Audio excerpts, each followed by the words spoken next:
Hola. El problema del mal seguramente, y más que problema, pareciera un misterio, ha acompañado la reflexión humana de siempre, al día de hoy. Y particularmente Occidente ha sido, digamos, fascinado por una lectura platónico-aristotélica del mal que ha afectado a la misma teología, a la misma filosofía occidental y, digamos, a la opinión que hasta en Facebook podemos ver de publicaciones al respecto, ¿no? ¿Y cuál es esa idea? Bueno, pues la idea de que el mal no tiene una existencia propia, que el mal es una privación, que el mal es una carencia, que el mal no tiene una realidad en sí misma y que en ese sentido tiene una naturaleza derivada y dependiente del bien, que sí tiene una realidad, como dicen los filósofos, ontológica, ¿no? Efectiva, y el mal es simplemente una especie de no ser, una especie de nada a la que la teoría pues parece despachar muy fácilmente con este tipo de argumentación. Sin embargo, el mal no solamente es un desvarío o un problema teórico, sino también profundamente práctico. En realidad es un problema que nace de la experiencia. En realidad, antes que juicios filosóficos o teológicos que quieran resolver el problema del mal, tú y yo lo padecemos o lo hemos padecido en sus diferentes facetas, modalidades. La historia es una especie de museo tenebroso de cosas perversas y crueles y espantosas, indecibles. Y sin embargo, en este mar de opiniones, ¿no? En el que, digamos, con sus variantes de un mayor o menor grado de inteligencia, particularmente en la filosofía moderna, estoy pensando más en Kant y en Schelling, es personas o pensadores que particularmente me atraen muchos con respecto a su forma de aproximarse al problema del mal. Sin embargo, la inmensa mayoría de Occidente se movió, como decía yo, en esta inercia de neutralizar al mal como una mera privación, como una ausencia de bien. Aún en algunas tradiciones esotéricas también alcanzó a filtrar esta idea de despachar con demasiada ligereza el abismo, la hondura de este problema. Sin embargo, hubo cierto tipo de pensadores místicos y con un cierto toque esotérico, ¿por qué no decirlo?, que decidieron abordar el problema del mal desde una óptica totalmente opuesta a esta occidental y desde Occidente. Y me estoy refiriendo a los cabalistas, me estoy refiriendo a la mística judía o a la interpretación esotérica del judaísmo, que es la cábala. No, esta metamorfosis no tiene como intención hablar directamente sobre qué es la cábala, pero sí rescatar un ensayo de un gran difusor, promotor, un gran pensador que fue Gershom Scholem, y que al pertenecer al Círculo Eranos, este círculo fascinante de pensadores ligados a la mitología, al simbolismo, a la filosofía, a la antropología, a las religiones, ¿no? Donde estaba Jung, Joseph Campbell y otros tantos, Corbán, otros tantos, Gershom Scholem pertenecía a este círculo y digamos, el primer libro que difunde en español los trabajos del Círculo Eranos incluye un ensayo de Gershom Scholem sobre la cábala y el mal. Y quiero hacer un ciclo de metamorfosis dedicándole digamos, mis comentarios, mi lectura a ese capítulo eh, de, del tomo 1. Ay, espero que se vea. Creo que no se ve. Bueno, pues de este libro, donde Gershom Scholem es incluido con su reflexión sobre el mal. Y por principio, desde luego, sí tenemos que decir algo sobre, de manera general, no soy un experto en Cábala, pero me interesa mucho el tema, como otras tradiciones esotéricas también.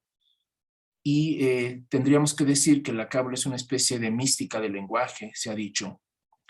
Es una muy fascinante y peculiar manera de acceder al sentido de un texto que se define por su tradición como sagrado, por la tradición judeo-cristiana como sagrado. En este caso, la Torá o lo que los cristianos llaman el Antiguo Testamento. Y súper interesante, además, simplemente el preguntarte, ¿no? ¿Cuál va a ser tu relación con ese texto que es un texto sagrado, pero que no vas a quedarte fijo ante una lectura unívoca o simplificada o literal de un texto, sino que vas a interactuar de una forma donde van a proliferar una cantidad impresionante de lecturas, de interpretaciones, y donde justamente el hecho que sea sacro, que sea sagrado ese texto, lo hace plurivalente. Contrario al fundamentalismo que hace al texto sagrado un texto unívoco, de un solo sentido, una sola interpretación, ¿no? Oficialista, digamos, literalista, ¿no? Para los cabalistas, la interacción con el texto y con la interpretación de él es enorme, enorme. Y en esa profusión, en esa libertad interpretativa, en esa libertad mística, espiritual de relacionarte con un texto sagrado, es que se crearon obras impresionantes y que recientemente, a partir yo creo que del siglo XX, es que se ha dado a conocer para los no judíos este mar de reflexiones que desarrollaron los cabalistas, particularmente a partir del siglo XII hasta el siglo XVII, dice Gerson Scholler, ¿no? Y digamos, la interpretación cabalista del universo y de un texto sagrado tiene un eje que es el famoso árbol de la vida. Así es que hoy vamos a hablar un poco sobre el problema del mal en torno a 3 árboles, particularmente el árbol de la vida y el simbolismo que hay en el Génesis en relación al árbol de la vida y al árbol del conocimiento del bien y del mal. Y es allí donde, digamos, se incorpora el problema del mal en el mundo humano. Y es que hay que decirlo, y es algo que a lo mejor a muchos creyentes les puede impresionar, pero tradicionalmente la teología hace del mal lo otro de Dios. Digamos, el adversario de Dios, como con una realidad independiente, si es que la logran entender como una realidad, y si no, como una mera privación del ser que identifican con el ser divino. Pero los cabalistas no entienden al mal como lo otro de lo divino, sino como lo otro en lo divino. Es decir, toman tal cual de frente afirmaciones como las de Isaías, en donde dice expresamente el texto que Dios es el creador del mal. Es decir, que el mal está inserto en la creación, en esa dimensión de la realidad que los cabalistas ubican, ¿no? Diferente a otras dimensiones de la realidad.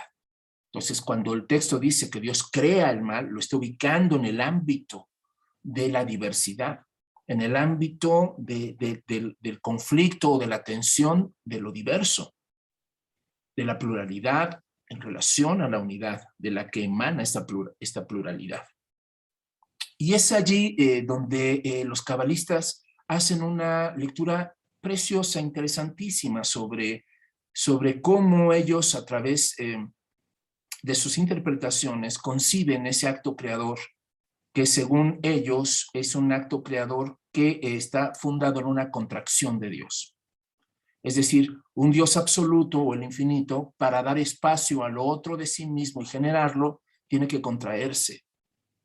Tiene que, digamos, abrirse como si fuera una contracción de una mujer que está dando a luz para crear el universo. Y entonces este vaivén de esta contracción de Dios replegándose a sí mismo, contrayéndose a sí mismo para dar espacio al universo, con el que él va, digamos, a expresarse, va a manifestarse, va a desplegar sus atributos, va, digamos, a generar la arquitectura de esta realidad a partir de 10 esferas o como dice Scholem, de 10 plantaciones, de 10 manifestaciones, 10 concentraciones o atributos de la divinidad que se llaman sefirots.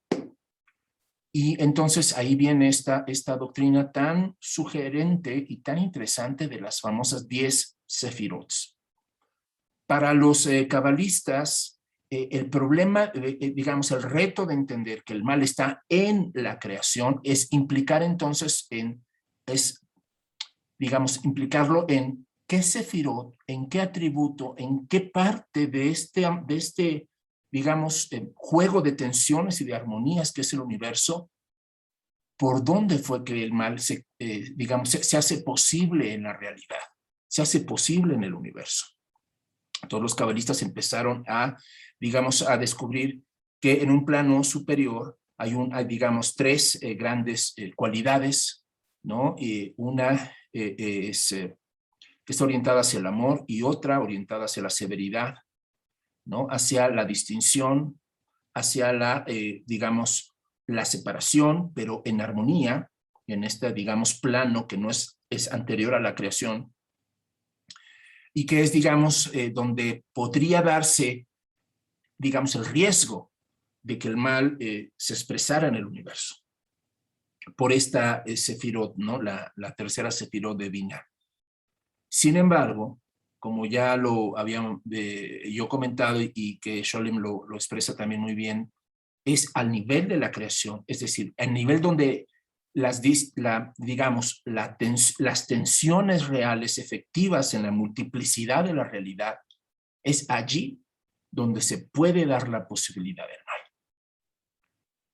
Entonces, hay toda una serie de disquisiciones muy interesantes que en esta metamorfosis no voy a comentar, sobre estas dinámicas y sobre hay un primer, digamos, como fracaso, una primera retracción, una primera explosión del mal antes de, digamos, de un problema antropológico previo, ¿no? Y que, digamos, quedan como las chispas dispersas de ese potencial en el universo, ¿no? Pero lo que llama la atención, y es aquí a donde no quiero alargarme mucho en estas metamorfosis, lo que llama la atención de esto es, digamos, cómo esa tensión, digamos, que se establece en las sefirots o en los atributos divinos desplegados en la realidad del universo, cómo eso iba a quedar representado simbólicamente en el jardín del Edén. Y según ellos, esa tensión, esa dualidad, iba a estar representada por 2 árboles, justamente.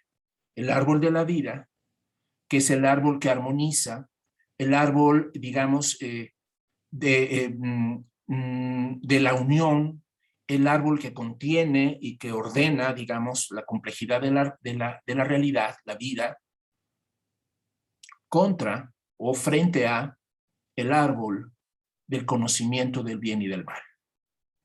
Es decir, este árbol mucho más complejo y que tiene justo en este conocimiento, en esta capacidad de juzgar, el poder de separar. Y es aquí donde empieza lo sugerente de la interpretación que hacen los cabalistas sobre, digamos, el Edén y esto que estamos hablando de los árboles. Porque según esto, es precisamente en esta capacidad de juzgar, en esta dimensión de la severidad, en esta dimensión del juicio. Recuerden que Satán es el acusador, el que juzga, el que condena. Y entonces ahí evidentemente hay la ambigüedad. En algunos cabalistas esto es directamente un atributo de Dios, en otros es Satán. Es decir, pareciera que Satán es un atributo de Dios, es decir, es el modo en el que una dimensión de la divinidad logra separarse del resto y en esa separación generar el conflicto.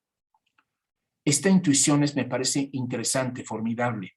Es decir, que el problema del mal esté en la disgregación, esté en la separación, en la desvinculación, en la pérdida digamos, de la armonía, de la sincronía, del equilibrio. Porque los cabalistas enseñan que esos árboles que están separados hacia afuera. Por dentro sus raíces están unidas. Tienen una misma raíz los dos árboles. Tienen una misma fuente. Y es así, unidos por esa raíz, que logran dar, digamos, ese aspecto de completud y de armonía que supone que el saber del bien y del mal esté vinculado a la vida, esté orientado por la vida y no se separe de ella. Por tanto, cuando nosotros leemos en el texto del Génesis 3 que Adán toma del fruto, estamos allí contemplando un fenómeno súper interesante si lo asociamos a esta lectura, que quiere decir que el verdadero mal inicia cuando el fruto se separa de su origen, cuando el fruto se desvincula de esa unión. Es la primer gran separación. Entonces dicen ellos, la serpiente no hubiera podido hacer su obra si no se separa primero el fruto del resto de la creación. Esa separación y luego posteriormente una segunda separación al momento en que Adán incorpora o se come simbólicamente el fruto, quiere decir ahora entonces que esa separación ya no solamente es física o externa, ¿no? Una alteridad distinta a Adán, sino que ahora esa alteridad está en él. Que ahora él a sí mismo se ha disgregado. Digámoslo así, que así como el árbol rompe, el árbol del conocimiento del bien y del mal, rompe su raíz al momento de separarlo, de desgajarlo del árbol de la vida. De la misma manera, internamente, Adán se disgrega de su alma superior para quedarse en su alma inferior. Se da una disgregación de las almas. Y entonces los cabalistas interpretan, digamos, textos de los salmos o de los profetas cuando Dios dice, mi alma te aborrece, como el conflicto ya, la escisión ya entre las almas, entre esa dimensión espiritual del hombre que lo ha desvinculado de su origen. Eso es fascinante porque, entre otras cosas, quiero mencionar dos y con eso concluyo mi metamorfosis. La primera de esas es que Nietzsche a mediados del siglo XIX, en una de sus obras, había mencionado él que para él la serpiente era una especie de metamorfosis de Dios. Y para él, que seguramente no conocía la Cábala, esa afirmación era como muy atea, muy rebelde, muy herética. Pero eso es justamente lo que dicen los cabalistas. Justamente lo que están diciendo es que al separarse, digamos, dimensiones del ser divino, al disgregarse en el universo, lo que crean es esa posibilidad. Digamos que lo otro en Dios se independice. Y no es que deje de ser divino, es que sigue siendo una expresión de esta creación divina, pero ahora, digamos, de manera autónoma, ejerce el juicio o la ira, van a decir ellos, de este Dios de un modo perverso, de un modo demoníaco. Así es que Nietzsche no estaba, digamos, si hubiera conocido a los cabalistas, probablemente se hubiera sorprendido muchísimo de esta interpretación tan aguda de los cabalistas diciendo que digamos, hay dimensiones en la realidad que son divinas, pero que también son profundamente demoníacas. La segunda lectura, y con esto termino, ¿no? Esta relación que quiero hacer entre los cabalistas y María Zambrano. María Zambrano tiene un texto precioso que se llama La Confesión Género Literario. Y en ese librito ella menciona justamente de lo que para ella es una de las grandes tragedias del ser humano. Y es precisamente la disgregación, la desvinculación entre el saber y la vida. Algo similar a lo que los cabalistas habían dicho, ¿no? Al momento de que se disgrega, en que se rompe la conexión entre el árbol del conocimiento, del bien y del mal, y el árbol de la vida. Y entonces dice María Zambrano que probablemente la misión más importante, y también para los cabalistas, es la vinculación, la la armonización nuevamente entre la vida y el saber. Recuerden ustedes que aún dentro de los evangelios había esa pretensión de que hubiera un saber o una verdad que transformara la vida. Y esa famosa frase, ¿no? Que terminó siendo lema de mi alma mater, la verdad nos hará libres, es justamente eso. Una verdad vinculada a la realidad, vinculada a la vida, no adversa a la vida o autonomizada a la vida. Dice María Zambrano que irónicamente la modernidad, en vez de revincular el tema de la verdad a la vida, transformó a la vida para acomodarla a su concepto de verdad, al laboratorio. Y tenemos entonces, para concluir, que en esta primera aproximación de los cabalistas al problema del mal a partir del mito de Adán, es que Adán, digamos, el verdadero pecado de Adán es precisamente la forma en la que él, con su decisión, desvinculó la conexión con la vida a partir de esta decisión.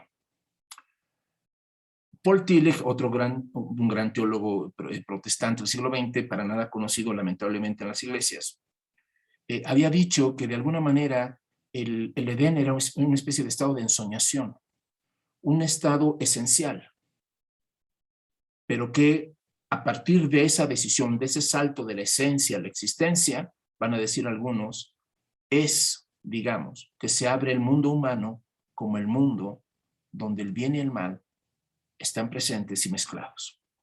Recuerden ustedes, ese era el fruto del conocimiento del bien y del mal. Así, del bien y del mal. Y hoy vivimos en un mundo así.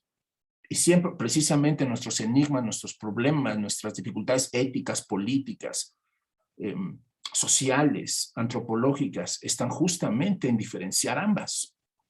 Justamente en explorar las conexiones o desconexiones que hay entre el bien y el mal. Porque nosotros, en la realidad histórica, el bien y mal están fundidos.